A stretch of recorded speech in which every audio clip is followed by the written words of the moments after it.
त्याच्यावर मोबाईल आला की शिट्टी मारणार.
कौनाचे माय बाप कौनाचे गणगोत मृग जळावत जाईल रया विषयाचे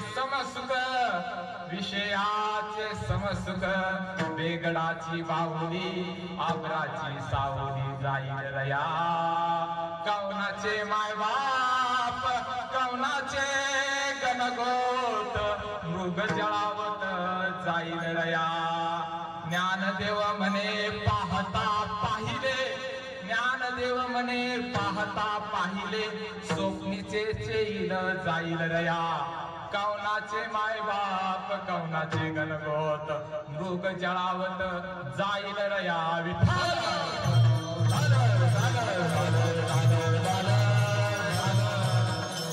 अभंगाला सुरुवात करण्यापूर्वी वारकरी संप्रदायिक नियमानुसार आपण भजन करूया पांडुरंगा करू पांडुरंगा करू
दुसरे चरण संतांचे त्यांच्या पादाने कथेचा विस्तार बाबाजी सद्गुरुदास ऐसा ते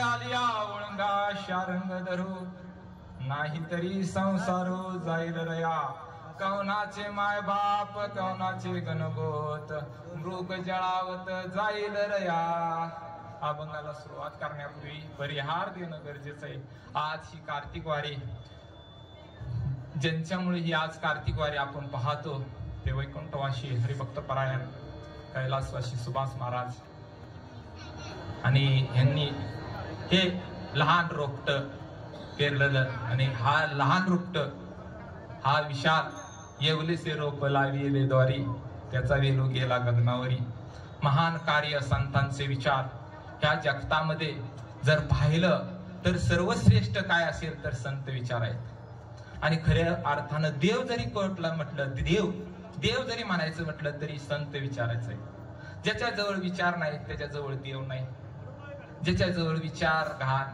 त्याच्या जवळ देव नाही आणि असे थोर विचार असणारे साधक हरिभक्त परायण सुभाष महाराज यांनी पंचक्रोशीच नव्हे तर महाराष्ट्राच्या कानोकोपऱ्यापर्यंत ही वारकरी संप्रदायाची पताका पोचवण्याचं महान कार्य केलं आणि महान कार्य केलं कारण कीर्ती त्यांची आज तागायत दरवळत आहेत गेले दिगंबर ईश्वर विभूती राहिल्या त्या कीर्ती जगा माझी कर्म कारण माणसाचं स्वच्छ कर्म असावं साधकानं काय करावं योग्य मार्गानं चालावं आणि योग्य मार्गानं म्हणजे संत विचार अंतःकरणात घेऊन साधना करणं म्हणजे योग्य कर्म करणं आणि असे योग्य कर्म करत असताना सुभाष महाराज ह्या आपल्या या जरी देहातून गेले असतील तरीही ते अजून सुद्धा ह्या कीर्ती रूपातून मागे आहेत म्हणून तुकाराम महाराज म्हणतात की काय म्हणतात तुकाराम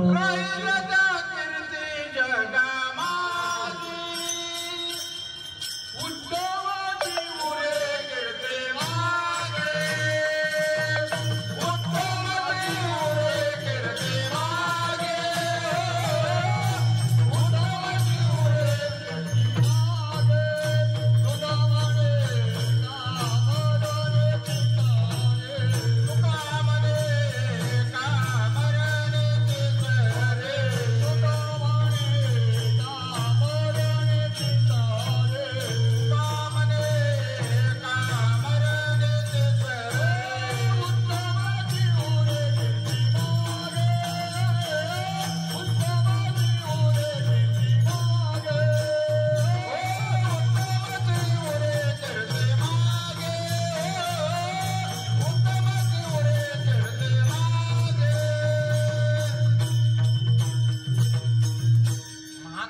कार्य केलं हरिभक्त परायण सुभाष महाराज, गुरुवर्य सुभाष महाराज, किसन आप्पा यांनी महाराष्ट्रात. आणि शांत स्वभाव पाहिला, किती शत्रू येऊन द्या पण रागानं कधीच नाही. आणि असे शांत स्वभावाचे असणारे सुभाष महाराज, हरिभक्त परायण किसन महाराज यांच्यामुळं हा आलेला इंचगिरी संप्रदाय. आणि इवले शिरोपला वीरेद्वारी त्याचा गेला गगनावरी. आणि हा हरिनामाचा पताका हा असाच अखंड आणि अखंड यामध्ये आम्ही तुम्ही सर्वजण मिळून आपण हरिभक्त परायण गोरक्षनाथ महाराज आणि मनीषादाई यांना सहकार्य करून हा असाच वेलूगंगनापर्यंत पोहोचवण्याचं कार्य सतत अखंड करीत राहो ही प्रार्थना करतो. आणि अभंगाकडे वळतो. विठ्ठल ऐसा ते आलिया, इथं वापरले ऐसा ते आलिया. ते आलिया म्हणजे बाजार भरला बरं का, बाजार संसारात हा बाजार भरलाय. आणि बाजारात आपल्याला मिळतंय काय पण तसं नाही. हे कसं आहे 84 लक्ष येऊन आणि त्यामध्ये ऐसा ते आलिया ओळंगा शारंग धरू म्हणजे या मनुष्य जन्माला आल्यानंतर कोणाला ओळखायचंय? त्या भगवान परमात्म्याला ओळखायचे. आणि भगवान परमात्म्याला जर तुम्ही ओळखलं नाही तर तुम्ही कितीही उच्च दिव्य भव्य असा जरी संसार केला तर नाही तरी संसार जाईल रया. जाईल रया, रया म्हणजे वाया गेला. नाही तरी संसार जाईल रया. कवनाचे माय बाप कवनाचे गणगोत. इथं विशेष आहे. आतापर्यंत अनेक संतांनी आई वडिलाविषयीचं महत्व सांगितलं. कारण माय इथं कवनाचे माय बाप कवनाचे गणगोत. मृगजळ म्हणजे मृगजळ भासत पण खरं नसतं. तसं आपलं आई वडील सुद्धा गणगोत सुद्धा पाहुणे रावळे हे सुद्धा कोणाचं नाहीत. कारण अंतकाळी आपल्या संगती येत नाहीत म्हणून ते खोटे मृगजळ. नाही तरी संसार जाईल रया. कवनाचे माय बाप कवनाचे गणगोत मृग जळावत जाईल रया. आणि संसारातील सगळी ज्याच्यात गुरपटलीत ना ते हे विषयाचं सुख. 5 विषय आहेत. विषयाचे समसुख, विषयाचे समसुख, वेगडाची बाहुली. वेगडाची बाहुली, बाहुली वेगडाची बाहुली. असं एखादा शेतकरी जरी शेतात राखणदाराला जरी आपण गोपन नाही का असं मारायचं, पक्षी थवा उडतात ते किती 2 मिनिटात दगड गेल्या गेल्या पक्षीचा थवा उडून जातो. वेगडाची बाहुली. आबराची सावली जाईल रया. आबराची सावली म्हणजे काय? शेतात उन्हाचं काम केलेली सगळी मजूर आहे आणि शेतकरी आहे आणि कडक ऊन पडते. असं कडक ऊन पडते आणि ढगाळ असं वातावरण येते. आणि ढगाळ वातावरण आल्यावर बरोबर वाटते, आनंद वाटतोय, तेवढ्यात ती जाते. आबराची सावली जाईल रया. कवनाचे माय बाप कवनाचे घनगोत मृग जळावत जाईल रया. ज्ञानदेव म्हणे पाहता पाहिले. ज्ञानदेव महाराज म्हणतात पाहता पाहिले स्वप्नीचे चेईल जाईल रया. स्वप्न पडले की काय होते? जागेपणी निघून जाते. तसं संसारात सुद्धा जर त्या शारंग धरू त्या भगवान परमात्म्याला ओळखलं नाही तर हे सगळं तुमचं स्वप्नासारखं काय होईल? स्वप्नीचे चेईल जाईल रया. कवनाचे माय बाप कवनाचे घनगोत मृग जळावत जाईल रया. हा अभंगाचा सरळ साधा अर्थ आहे. विठ्ठल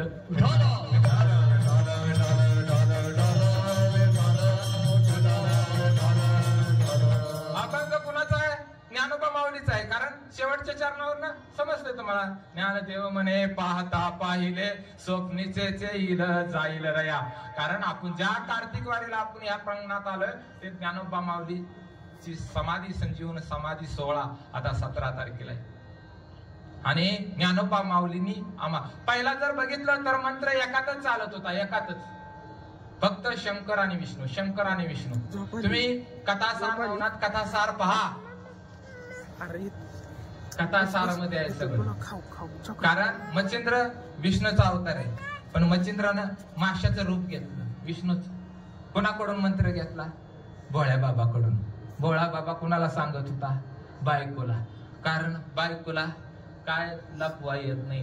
गोड बोलली बायको की मंत्र दिला पण बायकोला आली झोप आणि झोप आल्यामुळे मंत्र कोणी ऐकला? माशानं ऐकला. आणि माशानं ऐकला ज्या ते हा फलतृप्त कुठंतरी झालाय हा मंत्र, ते भगवंताचं नाम ते फलतृप्त झालं याचा अर्थ हे कोणीतरी ऐकलं. ज्या अर्थी बोळ्या बाबाची बायको ना ऐकलं नाही, मग कोणी ऐकलं? अंतर्ज्ञान सतत अखंड नाम चिंतन असल्यामुळं विष्णूनं ऐकला, हा समजलं आणि विष्णू स्मरण केलं केलं विष्णू प्रकट झाले. तू जरी चोरून ऐकला असला हा नाममंत्र तर हा फलद्रुप्त होणार, हा फलद्रुप्त होणार नाही. मग कसा फलद्रुप्त होईल? त्यावेळी विष्णू म्हणाले, अरे अरे बोळ्या बाबा, तू सगळ्याचं कल्याण करतोय, मला मानवाचं कल्याण करायचंय. कुणाचं कल्याण करायचंय? मानवाचं कल्याण करायचंय. मग तुला मानवी जन्माला जावं लागेल. ऐसा ते आलिया ओळंगा शारंग धरू. मग काय कर, या मानवी जन्मात आल्यानंतर भजन करता येतं, हरिपाठ करता येतं, कीर्तन करता येतं, चांगलं वागता येतं. इतर ह्याच्यात चांगलं वागता येत नाही. म्हशीला बांधलं तर म्हशीला चाराय घेऊन गेला तर त्याला खायला, त्याच्या पुढे टाकलं तर बुद्धीनं काम करून तुम्हाला खाता येतं. ह्याची त्याची जिरवायला जमते, पण जिरवा जिरवी करू काय करतो? म्हणून कर्माचा फेरा वाढतो. मग असा मंत्र फलद्रुप्त मग मानवी जीवनात आल्यानंतर मानवी जीवनात येऊन नुसतं चालणार नाही, मानवी जन्मात येऊन गुरु करावा लागेल. आणि संपूर्ण मानवी जीवनामध्ये येऊन, आणि ही गुरु परंपरा ज्ञानोबा माऊलीमुळे बरं का, विष्णू आणि ज्ञानोबा माऊलींनी वारकरी संप्रदायाची सुरुवात केली. का कशी केली हो? कारण ज्यावेळी गीता तत्व 700 श्लोक कुरुक्षेत्रावर चालू असताना हनुमंतरायाने ऐकावी आणि अंजनी मातेचं दर्शन चुकावं. आईचं, आता बघा तिथं आईचं दर्शन चुकलं, मातेचं अंजनी मातेचं दर्शन चुकलं आणि टाव पडला. आणि काय का तू दर्शनाला आला नाही माझ्या नित्य नेमानं? तर आईचं दर्शन करणारा हनुमंतराया त्या दिवशी भक्त हनुमंतराया चुकले. हनुमंतराया म्हणजे मी गीता तत्व ऐकत होतो. कोणाला कोण सांगत होतं गीता तत्व? कृष्ण अर्जुनाला सांगत होते. ही कुठं ऐकत होतं? ध्वजस्तंभावरी वानरो मृत्युमंत शंकरो. भगवान शंकर कोण? कृष्ण. कृष्ण सांगतोय बरं का. या ज्ञानोबा त्या खातीर ज्यावेळी ज्ञानोबा माऊलीचा अवतार कसा आहे बघा तुम्ही. ज्ञानोबा माऊलीचा मी अवतार कसा आहे ते सांगतोय. ज्यावेळी ताहव पडला आणि त्यावेळी हनुमंतरायाला सांगितलं की गीता तत्व सांग, पण हनुमंतराया विसरले. आणि विसरल्यानंतर बाबा गीता तत्व कुणाला सांगितलं? अर्जुनाला. अर्जुनाला घेऊन ये. अर्जुनाला बाहुल्यासारखा घेऊन यायला. बाहुला आपला खेळण्यातला बाहुला असा उचलला. कुणाला? अर्जुनाला. आणि कुणा पुढे? अंजनी माते. अंजनी माते पुढे सांगितलं काय आहे गीता तत्व सांग. तरी सांगता आलं कारण विसरला. मग विसरल्यानंतर कोणी सांगितलं त्याला घेऊन ये. बाहुल्यासारखा कृष्ण परमात्म्याला घेऊन आला. कोण? हनुमंतराया. अंजनी माते पुढे. हनुमंतरायानं ऐकली, अर्जुनानं ऐकली, ते विसरलेत. मग तो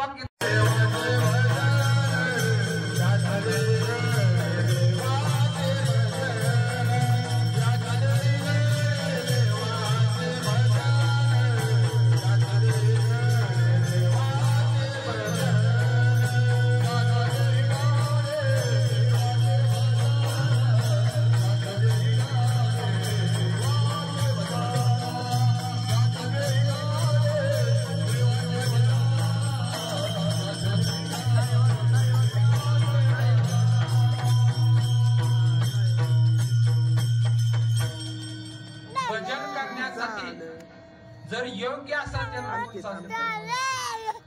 मानवी जन्मातच भजन करता येतं, चांगलं चांगलं खाता येतं.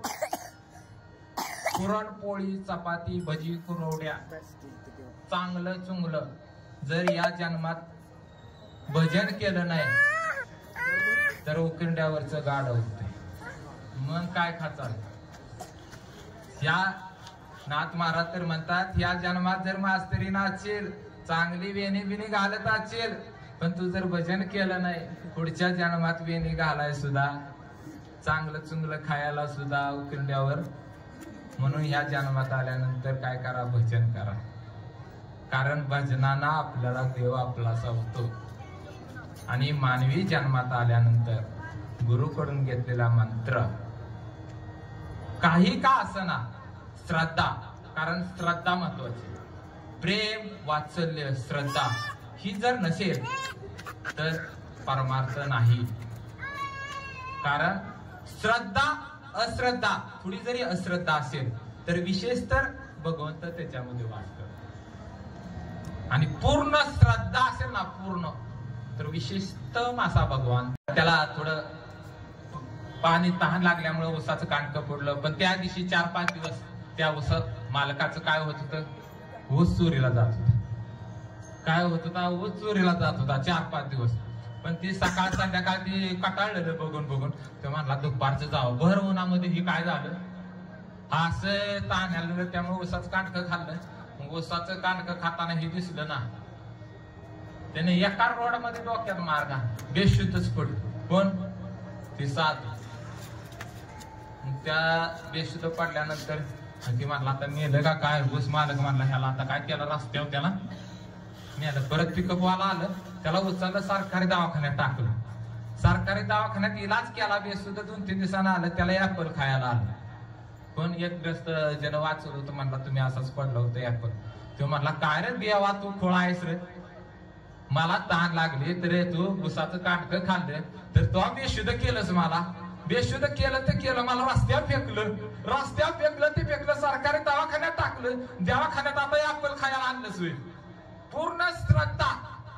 जे काय घडतंय, जे इथं घडतंय ते सगळं कुणामुळे घडतंय, त्या ईश्वरामुळे घडतंय. असा अंतःकरणामध्ये भाव निर्माण आणि श्रद्धा संपूर्ण काय. आणि अशा भक्तामध्ये विशेषतम असा भगवंत वास करतो. आणि आपल्याला हीच श्रद्धा या मनुष्य जन्मामध्ये आल्यानंतर संपूर्ण श्रद्धा आपल्याला भगवंत विशेषतम आपल्यात वास करावा असं वाटत असेल.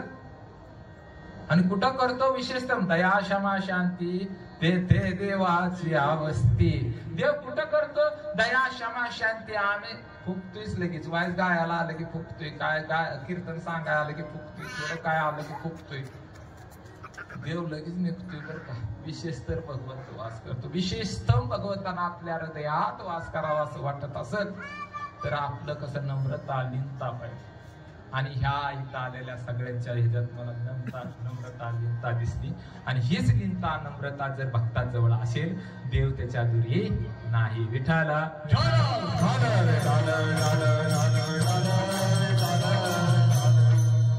या 84 लक्ष योनीच्या बाजारामध्ये आपल्याला सहज कागद आली न्यायाप्रमाणे हा आपल्याला काय मिळालाय, मनुष्य देह. दुर्लभ आहे मनुष्य. आणि मनुष्य जन्माला आलं तर काय करा द्यायला बाबा म्हणतात, तेच अपंगाचं पहिलं